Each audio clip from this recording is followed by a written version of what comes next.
Let's fucking go.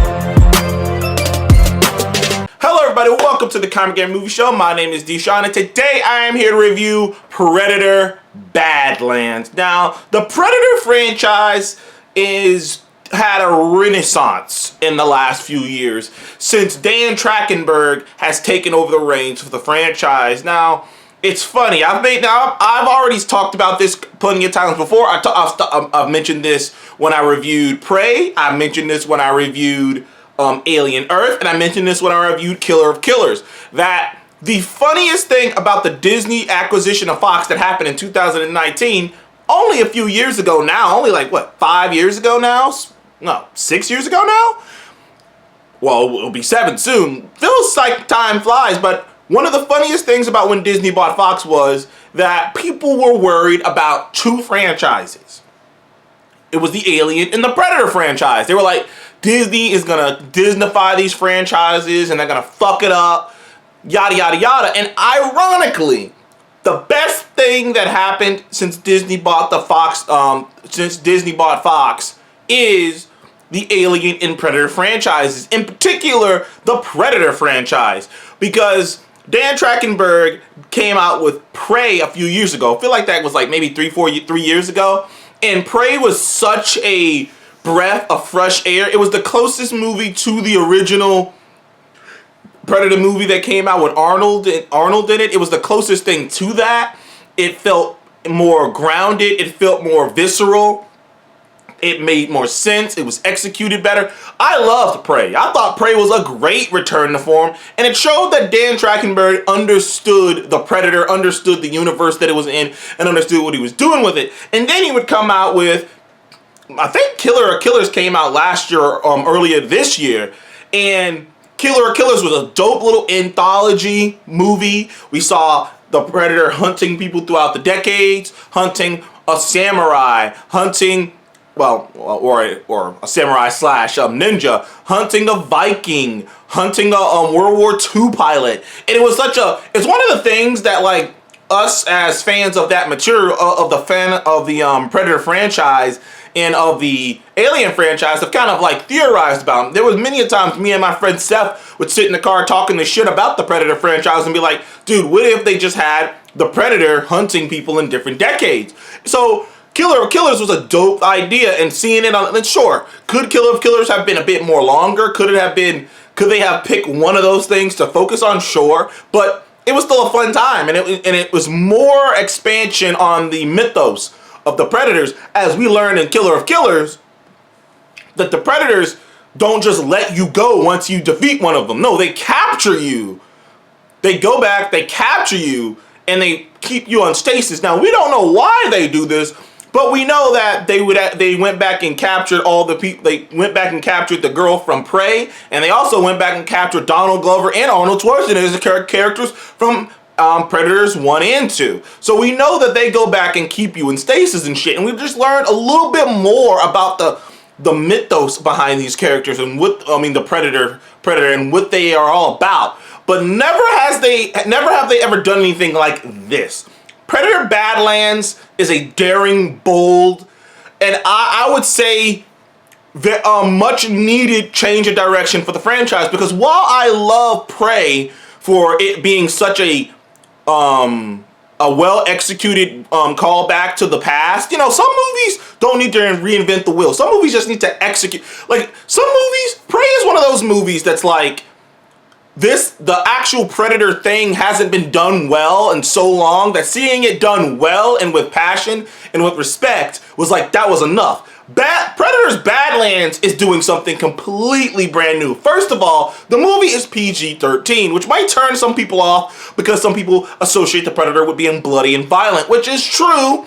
But once you realize that there are no humans in this movie, and it actually makes logical sense why there are no humans in this movie, you realize that's why it's PG-13, because really it's just red blood. I've said this many of times, especially when people would go on and on about certain MCU movies and certain characters having to be R-rated, I would always say, like, not really. You can get away with a lot, and I really do mean a lot, with the PG-13 rating, as long as you don't have certain things. As long as you don't have sex, cursing, and red blood, and like actual people, red blood, you can get away with a lot. And they really pushed the PG-13 rating in this movie, because throughout the course of this movie, there are synthetics in the movie, and there are creatures in the movie, and there's still gory deaths of alien life forms where you see their guts and insides and their skulls split and shit. Like, there's still gory deaths. It's just alien deaths with alien blood and shit, so you can get away with it. But the movie follows a predator named, or as we discover the name of the predator, which I think there has always been a name for the predator, but like,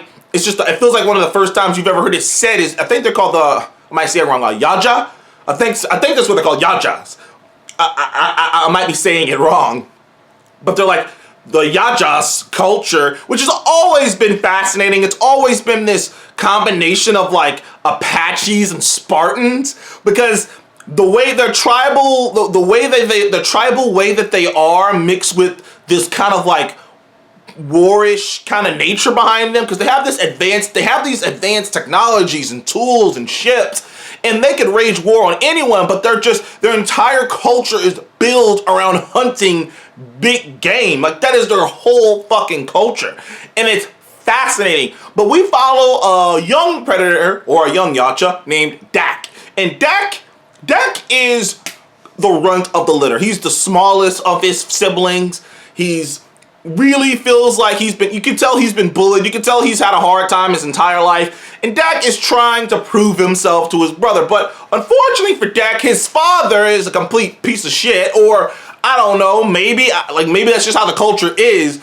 And he wants to just kill Dak. But Dak's brother sacrifices himself to give Dak the chance to go and hunt a creature that will, show to his father and all the other Yachas in the clan that he deserves to be a member of the clan. He deserves to be a predator just like the rest of them. But unfortunately for old Dak, his choice of location to go on his big hunt happens to be on this planet called Jenna. And Jenna is basically like Skull Island on steroids.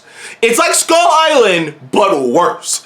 Because Jenna is such a dangerous planet that not only do predators not fucking go there. Predators don't go to Jenna. They realize how dangerous the planet is, and that in particular there's a creature on this planet that none of them could kill, that can't be killed. So they just avoid this planet altogether. Jenna is the most dangerous planet in the universe. But not only is it so dangerous that the predators won't fuck with it, it's so dangerous that Weyland-Yutani won't send actual living humans to the planet, as they sent a shit ton of synthetic bots, or synthetic people to the planet. And yes, I did say Weyland-Yutani, yes, the same Weyland-Yutani from the Alien franchise. Now, they don't beat you over the head with the fact that this is the Weyland-Yutani from the Alien franchise, is a Weyland-Yutani from the Xenomorph. There ain't no appearances, there ain't no mention of Ripley, ain't no mention of Xenomorphs. But you know what these synthetics are, you know they came from Weyland-Yutani, and you know that, and like, when you see the symbol and everything, like, they don't beat you over the head with the Weyland-Yutani connection, but it is there, and if you're a fan, you can't unknow it, and you can't unhear it. But Dak has to come here and hunt down this creature, this extremely dangerous creature, this legendary creature that no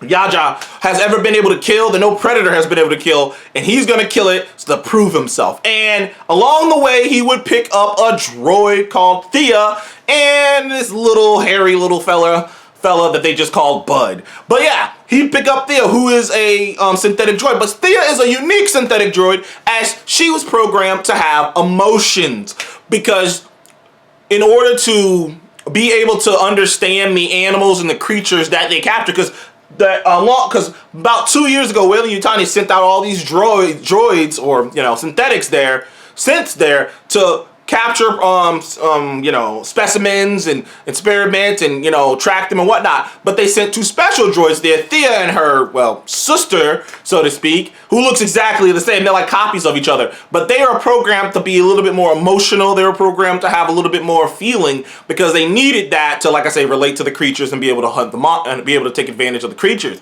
But there's this interesting thing going on with her and with the droid, with Thia and Dak, where they're both like on opposite sides of the spectrum. Dak's brother sacrificed himself to protect him, and Dak grew up seeing that kindness is weakness and whatnot. The Predator, the Yaga, the Predator or Yaka or what Yaja, tribes and whatnot are very brutalistic. They're very no nonsense. Weakness can't be tolerated. And yet, in that moment, his brother sacrificed himself for him. He didn't know how to really take that in. And then you have Thea here, who's more human than human and wants to believe these things, but her sister's on the opposite spectrum because her sister had the feelings too, then almost died in the mission. There's this interesting interplay that's happening throughout the course of what does it mean to be human? Not only what does it mean to be human, but what does it mean to care? Like, is caring weakness? Is having a tribe weakness? Like, what does it mean to have a tribe? Like, what does it mean to have a pact? And throughout the course of the movie, that's one of the inner things. And what we end up with is a bona fide action adventure movie. That's probably one of the best action adventure movies of the year. It's gonna probably be one of the best Predator movies of all time. And it sets up a sequel. You just love this world. I love what they did there. The planet of Jenna was just this dangerous place. I mean, they got razor fucking grass. They got trees to try to eat you. I mean, good lord, this place sucks. And it was fucking interesting. I never looked away. The entire movie was a blast. I would give Predator Badlands a 9 out of 10. I loved it, dude. I think you guys should check it out. But anyways, thank you guys for joining me in Comic Game Movie Show. Please like and subscribe, and I will see you guys on the next one. Goodbye.